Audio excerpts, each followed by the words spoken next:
Assalamualaikum, salam sejahtera. Berjumpa lagi kita dalam TOC Foundation Program. Saya Harun Zainal. Ini saya rasa video entry yang kedua untuk bab 6. Okey, kalau masih ingat video yang sebelum ni, saya dah pembincangkan dengan anda semua mengenai Ohm's Law. So ini adalah bab electrical untuk kita punya kereta lah, automotive electrical system. So kita nak tahu fundamental electricity ni macam mana dia bergerak, macam mana dia jalan, apa yang ada dalam tu. So hari ni kita, ataupun video kali ni, saya nak membincangkan mengenai circuit, electrical circuit. So ini topik yang kedua lah dalam bab 6. Circuit ni adalah litar lah sebenarnya, litar elektrik untuk sistem. Alright, so ini adalah objektif perbincangan topik kita. So kita nak tengok electrical circuit ni ada berapa banyak jenis electrical circuit yang kita ada dalam kereta. Kita ada banyak pun, ada dalam 2, 3, 4 macam tu. Kemudian kita nak identify dan juga kita nak kenal pasti electrical component, komponen dalam sistem elektrik kita, dan juga dia punya function. So kita tak banyaklah, 2 objektif saja. Saya rasa untuk video ni dia sikit je. Mungkin ada lagi jugalah Ohm's Law juga kita nak apply lagi, sebab mungkin Ohm's Law ni agak susah sebenarnya untuk orang yang baru nak kenal. Orang yang dah biasa dia tak kisah, dia tengok ni kacang je.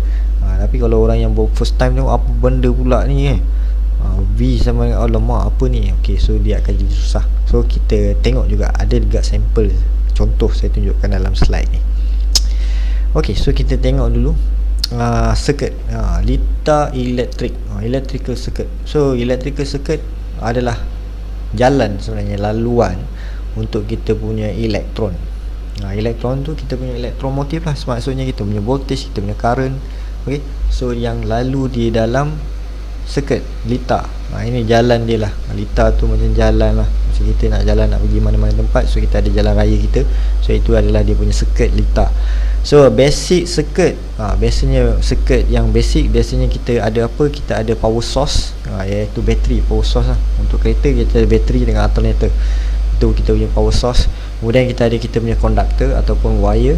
Kemudian kita ada switch, alright, dan kita ada kita punya load, dan satu lagi adalah kita punya grounding. Alright, so grounding ni biasanya body kereta lah, earth grounding. Tapi sebenarnya daripada body kereta tu dia sambung juga kepada negatif bateri. So bateri kita ada negatif, ada positif. Alright, so itu adalah basic untuk kita punya circuit. Alright, so sekarang kita tengok pula types of circuit, jenis-jenis litar. Alright, so kita ada yang pertama adalah series circuit.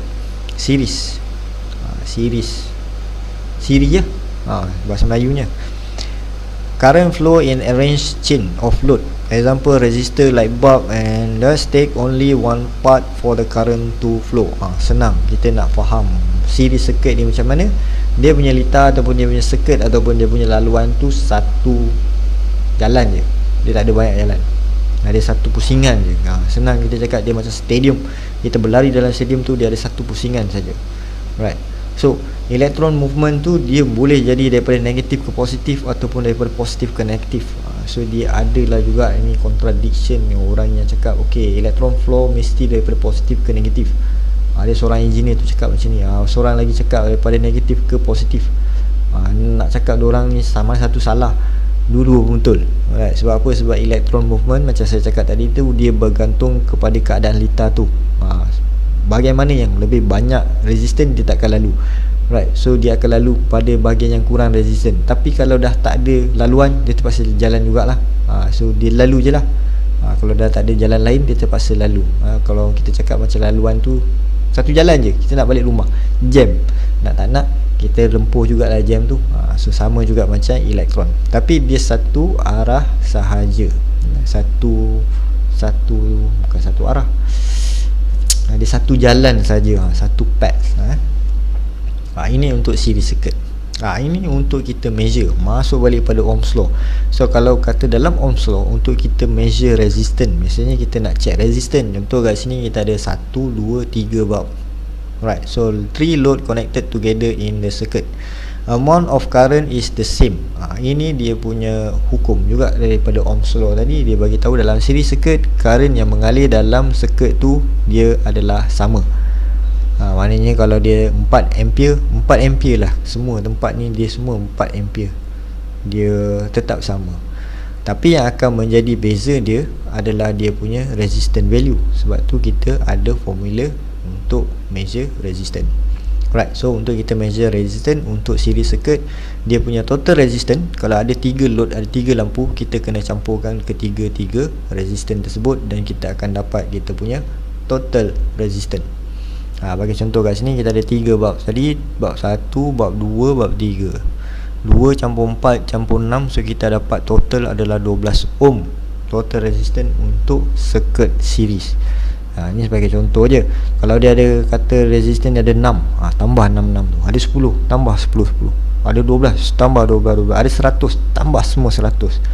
Sebab tu dia punya formula ni R1 campur R2 campur R3 campur dot dot dot dot.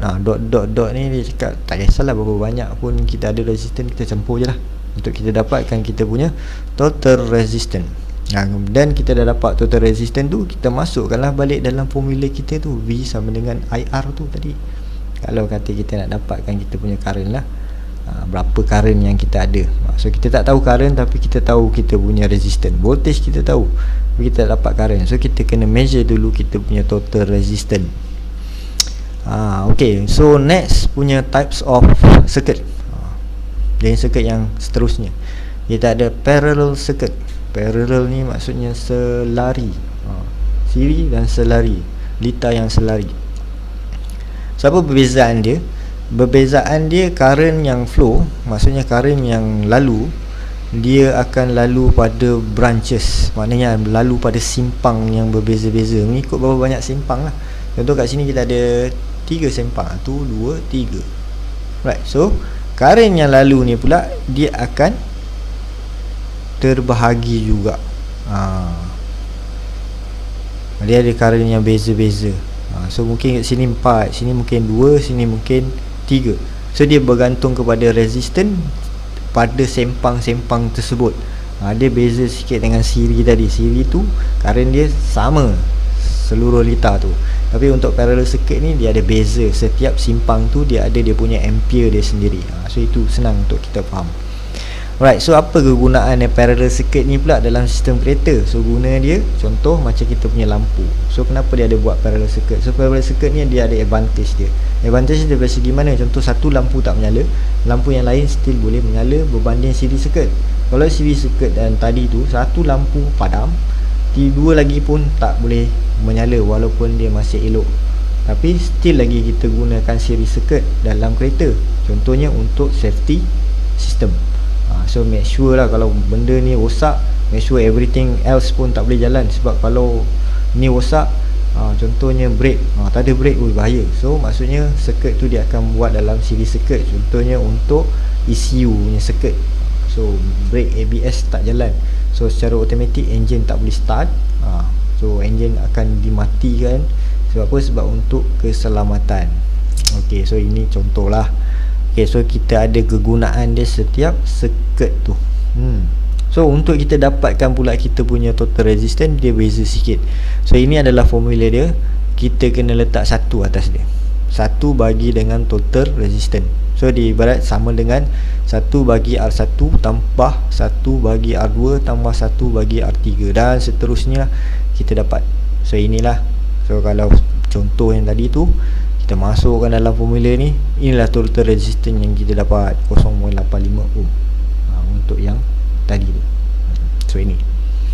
So bila kita dah dapat total resistance, barulah kita dapat berapa kita punya ampere pula. Okay. Okay, so next kita ada yang jenis yang nombor 3. Ini adalah combination.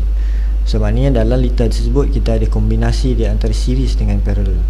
So macam tadi series, untuk kita check dia punya total resistance, untuk kat sini, so kita just campur dia. Yang untuk kita punya bahagian selari ni, so kita masukkan formula lah, 1 per R3 tambah 1 per R4. So kita dapat total yang sini, tambahkan balik dengan total yang sini, barulah kita dapat total resistance untuk circuit ni. Itu tu macam tu lah, lebih kurang. Ini dia punya explanation. So boleh tengok lah kat sini rasa tak adalah susah sangat nak faham ni, senang je. Itu je untuk hari ni, adalah untuk kita measure total resistance dalam series dengan parallel circuit. So kita ada 3 jenis normal lah. Dia adalah di circuit lah yang dipanggil to ground, switch to ground, apa semua tu. Tapi biasanya lah, yang biasa kita tahu, kita ada series circuit, kita ada litar selari parallel, dan kita ada combination gabungan series dan selari litar dalam kereta. Right, so kenapa kita kena tahu measure resistance dulu? Sebab kita daripada resistance kita boleh dapat amount kita punya current untuk satu-satu litar tu. Itu tujuan dia lah, kenapa saya tunjuk kenapa kita nak kena kira resistance dalam litar. Ok, so macam biasalah, kalau ada apa-apa soalan nak tanya, bolehlah tanya dekat link kat bawah ni. Saya rasa mungkin akan ada banyak soalan kot untuk topik yang ni, sebab dia nampak macam susah, tapi sebenarnya dia tak susah. Cuma pada saya, setengah-setengah orang mungkin akan berfikir yang kenapa kita perlu kira benda ni, dan apakah tujuan dia. So macam saya bagi tahu di awal topik 1, refer balik video yang sebelum ni, tujuan kita mengira resistance value ni adalah salah satu dia adalah untuk kita tahu berapa dia punya arus yang mengalir, supaya kita tahu berapa banyak fuse yang kita boleh pasang. Bukan berapa banyak fuse tu, berapa besar fuse tu, berapa dia punya amount current yang mengalir tu, kita nak pasang fuse tu. Ini adalah untuk protection. Dan keduanya, kita kena tahu juga sebab apa kita nak kena tahu dia punya litar tu jenis apa, supaya kita nanti nak senang kita nak buat inspection. So kita tahu, litar ni series, satu lampu tak menyala, so kita tahu memang dia akan efek pada lampu-lampu yang lain. Sebagai contoh tadi kita tengok 3 lampu tu, satu lampu tak nyala, 2 lampu lagi pun tak nyala. Tapi yang akan menjadi masalahnya lampu mana yang rosak. Itu pula untuk yang series. So untuk parallel ni pula dia ada kelebihan dia, di mana satu lampu kalau tak nyala, 2 lampu lagi boleh menyala. Sebagai contoh, kita punya headlight, lampu headlight depan kita, satu sebelah kanan tak nyala, kita boleh tengok sebelah kiri masih lagi nyala. Dia tak buat dalam bentuk series. So kita tahu, ini adalah parallel circuit. So maksudnya kita boleh measure current yang mengalir pada setiap lampu tu berapa. Itu pula. So itulah tujuan dia, kenapa kita kena tahu untuk kita buat pengiraan. Nampaknya susah, tapi itulah sebenarnya gunanya. Dan perkara asas ni sebenarnya sangat penting. Sebab itulah walaupun POC FP ni dia banyak bercerita mengenai perkara asas, tapi perkara asas ni lah sebenarnya banyak membantu sebenarnya, especially technician dalam membuat kerja-kerja. Tadilah kita buat kerja tu kita buat aje, so kita pun tak tahu apa kerja kita buat sebenarnya. So bolehlah buat baca balik daripada buku yang TOC Foundation Program, kita punya Automotive Technology punya buku tu. So untuk dapatkan pemahaman yang lebih baik lah, ataupun boleh tanyalah saya, nanti saya akan cubalah sedaya upaya saya susunlah ayat yang baru untuk anda semua faham. Macam tu. Ok, so saya rasa setakat ni cukup. So kita akan jumpa lagi untuk video yang akan datang, still lagi dalam bab 6. So untuk topik ketiga. Ok, so terima kasih kerana sudi menonton video ni. Kita akan jumpa lagi dalam video yang akan datang. Sekian, terima kasih. Assalamualaikum dan selamat sejahtera.